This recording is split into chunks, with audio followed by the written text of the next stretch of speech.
My name is Maria. I received a message from my husband, who was supposed to be on a business trip, saying he'd be home in 2 hours.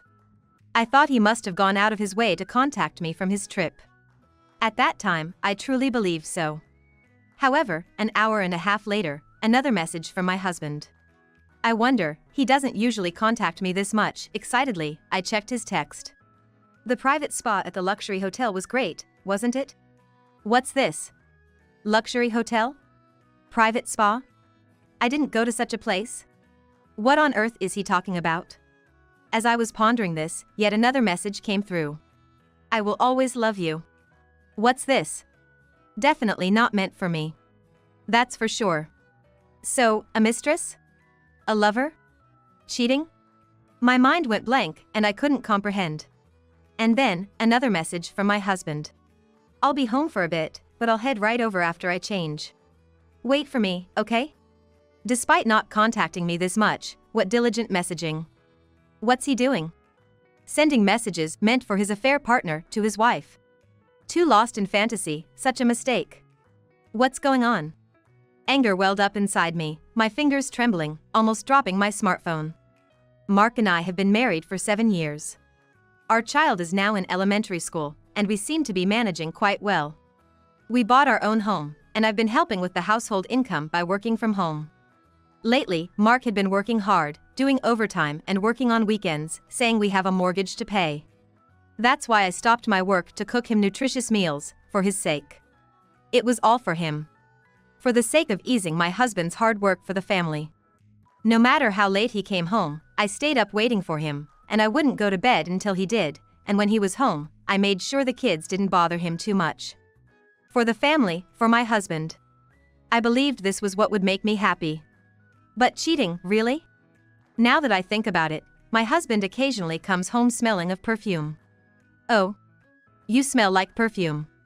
As I sniffed the perfume coming from my husband's coat, he frowned. Seriously?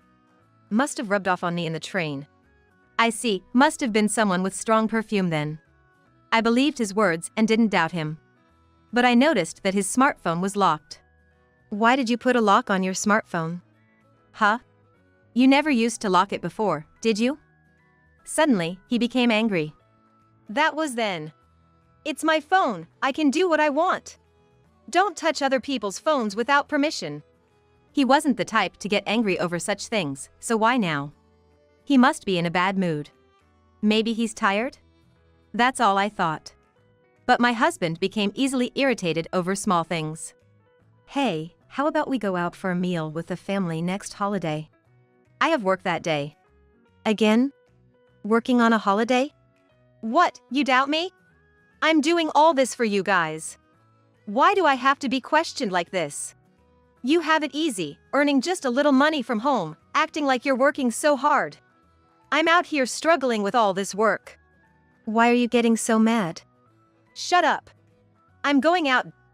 I couldn't understand why he was so irritable. I had read an article about cheating husbands before. It said that husbands who cheat become kinder. Reading other people's comments, it seems that when men cheat, they become kinder. He's become irritable, so he must be tired, or maybe work isn't going well. That's understandable, then. That's how I consoled myself. But my husband, who said he had to work even on holidays, left the house in casual clothes. Moreover, despite claiming he didn't want to go to work, he left humming a tune. Something was off. Alarm bells were ringing in my head. But I had always put a lid on those thoughts, for the sake of peace, to protect our child's smile. And here I was, wondering if he really was cheating? I'll be back soon, he says, but was he actually off with some lover on a trip instead of on a business trip? I haven't gone on a single trip since we got married. We got married, had a kid, and became a family. I've told my husband time and again. Please, don't ever cheat on me. It's something any wife would wish for. Then he'd hug me and say, I won't cheat. We have kids, and I wouldn't want to ruin our family. Really? Yeah, of course. Making my wife happy is what a man should do. I'd never look at another woman. I trust you. And you should. It'd hurt me too if you didn't. So, I believed him. It never crossed my mind that he would cheat. After work, he'd always call, and we'd talk multiple times a day. But gradually, those calls turned into brief messages, and lately, sometimes he doesn't even call to say he's coming home. When I mentioned it to my mom, she just laughed. Honeymoon phases don't last forever. It made me a bit sad to think that's how families are made. But if it meant a stable life, then maybe it was okay. That's what I thought. But now, to suspect him of cheating? All this time, were all those things he said just to keep me off the scent while he cheated? I couldn't stand it. I decided to reply to his message. I'll be waiting. Then, silence. No reply from him. Cheating confirmed. I won't let this end as is. After all the freedom he's taken, he's going to pay. Even after 10 minutes, no reply from him. I kept staring at my phone, then decided to press further. Seems like you mistook me for your lover. Instantly, a reply came. What are you talking about? If there's no one else, how could I mistake you? Oh, really? Because all this seems pretty mistaken to me. What's gotten into you? Are you confusing things? Saying I've always loved you out of the blue when I've seen nothing like it recently. That was just me trying to express my love properly for once. Oh, thank you. So, what about this exclusive spa at a luxury hotel? Did I write that? Why don't you read it again? It's clearly written. Must have been a typo. You know, those things happen. What kind of typo leads to that, I wonder? Doesn't matter. It was just something I looked up thinking of going with you. Oh, so you wanted to go to an exclusive spa at a luxury hotel with me? No, I just looked it up, but didn't find any good place in the end. I see, that's too bad. So, you understand I didn't mistakenly send anything, right? Then what's this I'll be home but then heading out again, wait for me. What home are you talking about? You have another place to return to? A moment of silence. He's probably thinking up some lame excuse. Still no reply. Hey, where's this home you're talking about? I was dreaming. Huh? That's the best he could come up with after all that thinking? Dreaming? Yeah, that's right. I was dreaming. That's why I wrote such nonsensical stuff. Oh. I see. Yeah, that's right. You're trying to laugh it off, aren't you? No, I really was just half asleep. Right. Things like that happen. Yeah, they do, right? What do you think I am? There's no way that's true. Who would believe such a thing? No way, I'm telling the truth. Really? So, when you said you were gonna head back home and then go out again, if it was all just a dream, you mean that part was wrong too, right? Once you get back, you won't be going out again, will you? You're supposed to be tired from your business trip, so you wouldn't go out again, would you? Of course I won't. Oh. So you are coming back home? After that, there was no more contact from my husband. Moreover, he didn't come back home at the expected time. What? Not only is he not going out, but he's not coming back at all? How much more are you gonna mock me? As I waited irritably for his contact, my husband finally got in touch. Something came up at work suddenly, so I won't be able to come home today. So, that's your strategy. You figured it'd turn into a battleground if you came back, so you decided to run away. Well, if that's how you want to play it, I won't lose either. As the start of my revenge on my husband, I sent him one stamp with "good job" written on it. The stamp featured a little demon riding around in a tank. For a week after that, my husband returned home as usual, acting as if nothing had happened. There was hardly any conversation between us as a couple, creating a sort of Cold War atmosphere in front of our child. Our little daughter, unaware of her parents' chilly atmosphere, happily ate her meals and went to school. However, on a holiday, after sending my daughter to my parents' house and claiming to work on a holiday, I waited for my husband, who ran off to his mistress. Then, as usual, he came back home around midnight. He probably thought that because there was no storm this week, I believed his lame excuses. I'm home. It was tough out there today, busy as ever. Despite saying he was busy, my husband returned looking quite pleased with himself, showing no signs of fatigue. Seeing him like that, I screamed in my heart. Let the counterattack begin. Was your date with Sophia fun? His hand, which was removing his coat, stopped. What? You were on a date, right? You look so refreshed. What are you talking about? That makes no sense at all. Oh, you call her Sophia, don't you? Your mistress. Don't say such stupid things. There's no way I have a mistress. Is this some kind of delusion of yours? His face went pale. Instead of him, I took the coat hanger in hand, accepted his coat, and while hanging it up, I gently stroked the collar's underside and showed him the small microphone I found. Microphones these days are really high-tech, aren't they? So small, and yet they can record everything. You planted that thing? Yes, because you mistook your mistress for me and sent those messages. I just had to know. This must be filled with your entire day's activities, right? Where you went with Sophia, what you ate, what you did. Maybe it even caught some voices that are too embarrassing to listen to? There's no way I would do such a thing. You must be misunderstanding something. Oh, whether it's a misunderstanding or not, listening to this will tell, right? There's no need to listen to that. Don't you trust me? People who've done wrong always get defensive like that, don't they? Saying they're not at fault. I haven't done anything wrong. I've been working for the family. What a thing to say to a husband who's just working hard for his family. Spouses are supposed to trust each other. Trust? How can you ask for trust when you do untrustworthy things? After receiving that kind of message, asking for trust is absurd. That was just mixing up dreams with reality. You agreed to that, didn't you? If that were true, you wouldn't get mad about the microphone, right? If you have nothing to hide, that is. Well, but still, that's not right. I've been working hard for the family. So have I. You think because I work from home, I have it easy. But I work, take care of the house, and look after the children without any breaks. And you? You're off having a good time with your mistress. Do you really think that's acceptable? I've told you, there's no mistress. How many times do I have to say it? Is that so? Well, then listening to this microphone recording shouldn't be a problem, right? Huh? Because you've been working hard for the family, right? And since there's no mistress, there's no problem listening to it, right? No problem. Great, let's listen to it together. All right, hand it over, I'll download it to the computer. Instead of heading to the computer, my husband snatched the microphone from my hand and dashed to the corner of the room where the aquarium with tropical fish was placed. In a flash, he dropped the microphone into the tank. What are you doing? Too bad, I really wanted us to listen to it together, but now that it's fallen into the water, we can't listen to it anymore. Really, it's such a shame, he said with a mischievous grin. To go to such lengths to prevent it, admirable even for an adversary. It only fuels my anger more, but still, he went through with it, which is praiseworthy. But this doesn't mean the evidence is gone.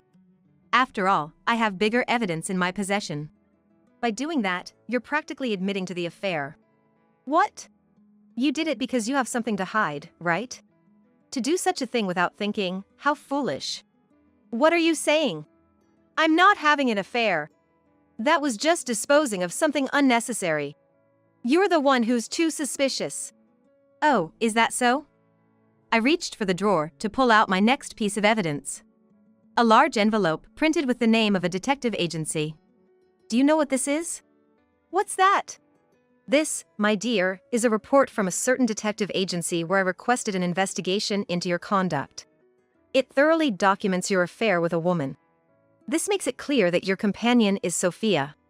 You went that far. Why? Why, you ask? It's obvious. You keep insisting you're not having an affair and refuse to apologize. To discipline you, evidence was necessary. Even for a divorce, you need evidence to claim alimony. Divorce? Yes. I've always valued our family. I've been trying to protect this family and our daughter's smile. But you didn't care about any of that, did you? Saying this, I pulled several photos from the envelope. The photos showed my husband and Sophia looking cozy together. Can I really continue a married life with someone like that? That's the biggest issue. Things with her will end eventually. So, you finally admit it. But really, will it end? You want to keep her in this life, don't you? After all, we have a daughter. But I can't stay with someone who thinks nothing of breaking a family. You wouldn't even take your family on vacation, but you go to a luxury hotel and private spa with her. I didn't even want to hear such a joke. If you want to go to a spa that badly, I'll take you next time. What? That condescending offer? I don't need you to take me, I can go with my daughter myself. I wanted to go with a husband who loves his child and loves me. You currently have no appeal to me. So let's end this. Are you serious? Yes, I'm serious. I don't want to be with someone who's betrayed me. You're prepared for this? Yes, I've been made to prepare. I see. Thank you for understanding. Now, please sign this. Divorce papers. You had this prepared? If we're planning to separate, of course I'd have divorce papers ready. He stared at the divorce papers for a moment, then picked up a pen and started writing his name smoothly. After finishing, he tossed it onto the table. Well, fine. Even if we divorce, I have Sophia. I was thinking of remarrying her eventually anyway. So, it's not a big deal. That's good for you then. Now, please pay the alimony and child support. I get child support, but alimony? You need to pay them, especially child support. I wouldn't want to leave my child with your new partner. All right. Fine. We'll talk about this more calmly later. Sure, if we can't come to an agreement, I'll have to consult a lawyer. You don't have the money for a lawyer, do you? Well, we'll see about that. I've been working too, you know, on that home-based job you looked down on. Actually, my income far exceeds my husband's. That's why I had no hesitation about divorcing. If I were left without income after being dumped by my husband, I would have surely felt anxious about how to live on. Being able to separate without such fears might be a blessing for a divorcing woman. Now, please leave. I'm leaving. I'm going to Sophia's place. By all means, if you can get there. My husband left the house with a huff. But I knew what awaited him. That night, just as I was about to pick up our daughter, sure enough, my estranged husband Mark showed up. Maria, let me in. The doorbell rang, and when I checked the monitor, there was Mark. Oh, Mark, what's up? Did you forget something? Can you let me in? I cannot. Please, let me in. Why should I? You went to Sophia's place, right? You said you were going to live together. That's the thing. When I got to Sophia's place, she said she didn't want to live together. Oh dear, what happened? Look, I'll explain everything. Just open the door. Even if we're divorced, you're a man, and I'm a woman. A woman living alone can't just let a man in. Don't say that. I've got nowhere else to go. You're going to leave me out in the cold? You signed the divorce papers. They've already proceeded with a lawyer. I get that, but... Go to some other woman's place. Don't be like that. I've got nowhere else to go. It was such a pitiful situation. Reluctantly, I opened the door but had no intention of letting him inside, so I decided to listen to what Mark had to say right there. Can't we live together in this house? Huh? Without any explanation, you expect me to agree to that? I'm single now. That's too cold. We were husband and wife. In heart, we've been strangers for a long time. And you are the one who had an affair, so why should I help you? You should live with her. She says it's too soon to live together. Oh, why's that? I don't know. Despite all our love, she says living together is a different matter. I see. What do you mean? Well, she has another man, doesn't she? No, that's not possible. There's no way. Oh dear, you didn't read the report thoroughly. The detective's investigation included her as well. It said she has other men besides you. No, that can't be true. If you think it's a lie, that's fine. Mark's face turned pale. Shocked. I can't believe someone so innocent would do such a thing. Well, maybe she just pretended to be innocent? Wordlessly, Mark dashed out of the house. I locked the door securely after him, chuckling. Mark supposedly ran straight to Sophia's place and started banging on the door. Too impatient to wait for her to open it, he barged in. What are you doing? What's this? What do you mean? You have another man? Why are you suddenly here and yelling? I was never allowed in this room before. Why is this man allowed in? Because he's the one I truly care about. The one? Then what am I? Look, it's hard being accused by a married man. You've always seen me as just a fling, right? Why should I be blamed now? But I divorced for you. I never asked you to. You've always treated me as just a mistress. Now you want exclusivity, that's just unreasonable. No, I was serious. How could someone who was serious keep quiet to their wife? You desperately hid it from her because it was just a fling, right? Did you think I wouldn't realize that? There's such a thing as timing, you know. Such a hassle. I hate this kind of trouble. Hassle? I thought Sophia was more innocent, someone who only thought of me. Do you really believe such people exist in this world? Are you stupid? That's just your fantasy. I'm going to have a lovely time with my boyfriend, so please leave. I thought I was the boyfriend. No, you're not. We're done. I was getting tired of you anyway, perfect timing. With that, she pushed Mark out and closed the door. What a mess. If it was going to end, you should have said before the divorce. Unable to hide his shock, Mark called me. Maria!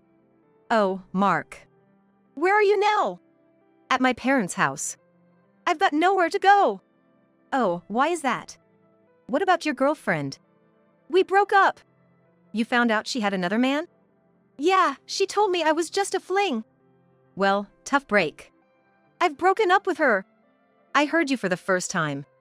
So, let's start over. Excuse me? Save your sleep talk for when you're actually asleep. It's not sleep talk. I've woken up. Sounds like sleep talk to me. Please, let's give it another try. I won't betray you this time. We're not starting over. We're divorced, it's over. Divorce is just a process, isn't it? That means we can start anew from here. Let's get remarried. I don't understand your logic. Divorcing means I wanted to part ways. Why would I take back someone I decided was wrong for me? Do you think I'm some kind of goddess? Yes, exactly, you are a goddess to me. The only goddess. Well, you betrayed your goddess, so there's nothing that can be done. I've managed to come this far because of me.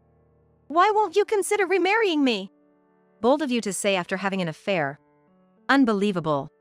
I never thought it was all thanks to you. It was all my own effort. How can you be so cold?